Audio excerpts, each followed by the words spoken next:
Good morning and happy Thursday.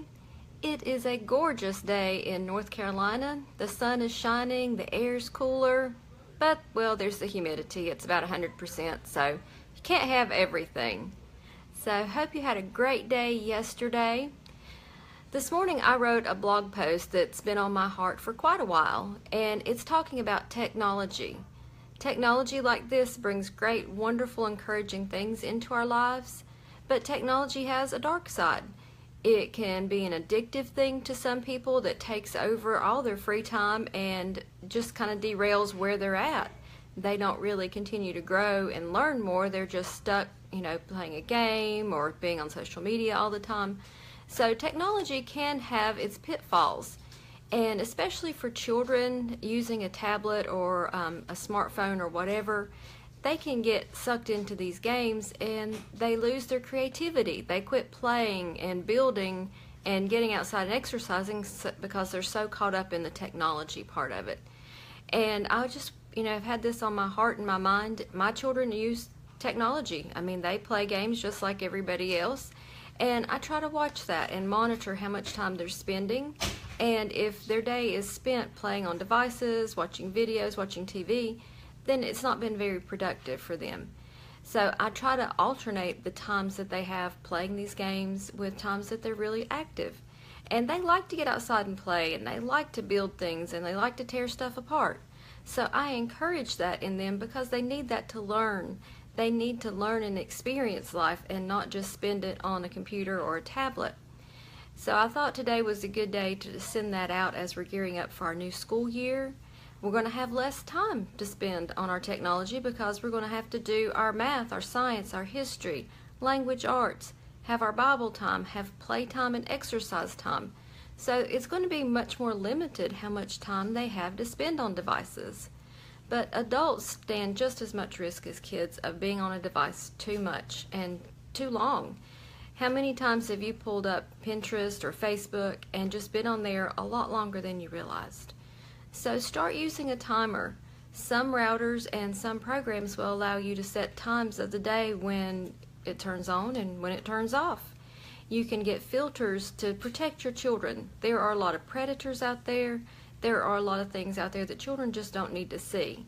And even some of the games and the apps that they play have back doors where they can end up on YouTube and you're not really going to know what they're seeing. So you want to have some safeguards. Look at filters. Look at companies that make filters. I know there's several different ones out there. And another tip for kids especially is for you to check their browsing history.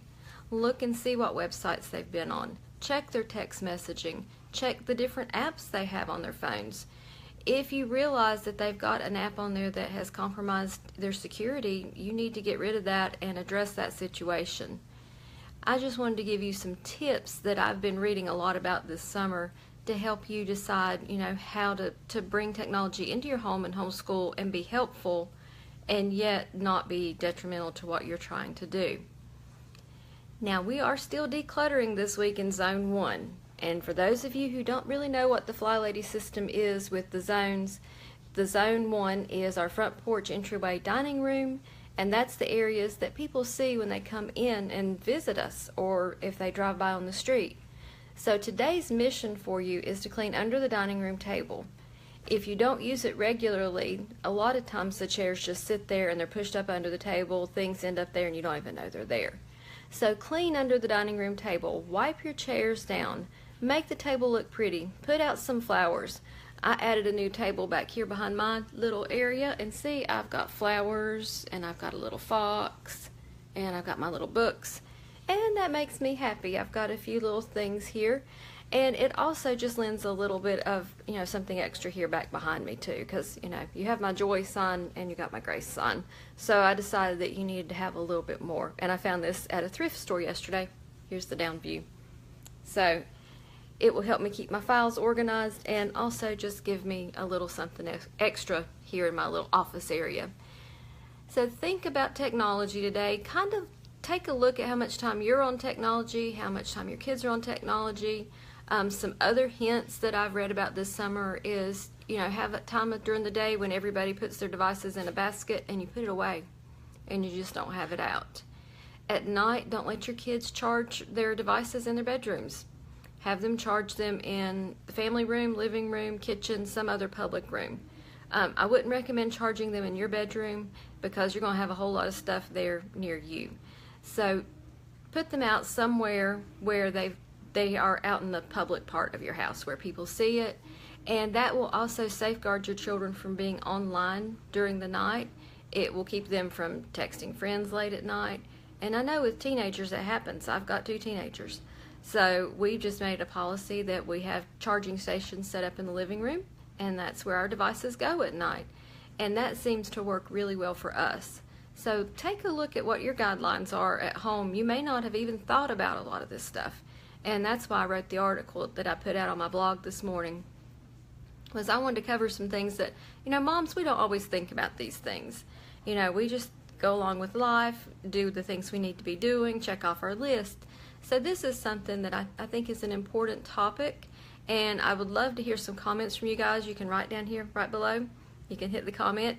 Tell me what you do in your home to safeguard your family through the internet use, just through being on the games too much. What are some guidelines you have for your family? That might help somebody else as they're figuring out what to do for their family. So don't forget your mission today. If you don't need to clean under the dining table or do the chairs, pick something in zone 1, because I know you got a hot spot near your entryway, because that thing always has stuff. People walk in the door and drop stuff. So do a 5-minute rescue in zone 1. I don't want you to spend all day doing this. I just want you to spend 5 minutes a day working in your zones, doing a little detail cleaning and decluttering, and it's going to make the home blessings easier. And my home blessing today, let me look and see, is to declutter paper and magazines. That's an important one. So look in that area and see if you got paper that needs to go away. Have a wonderful rest of your day, and I hope that you have just had a little bit of food for thought on the internet use and your electronics in the house. And I will see you tomorrow.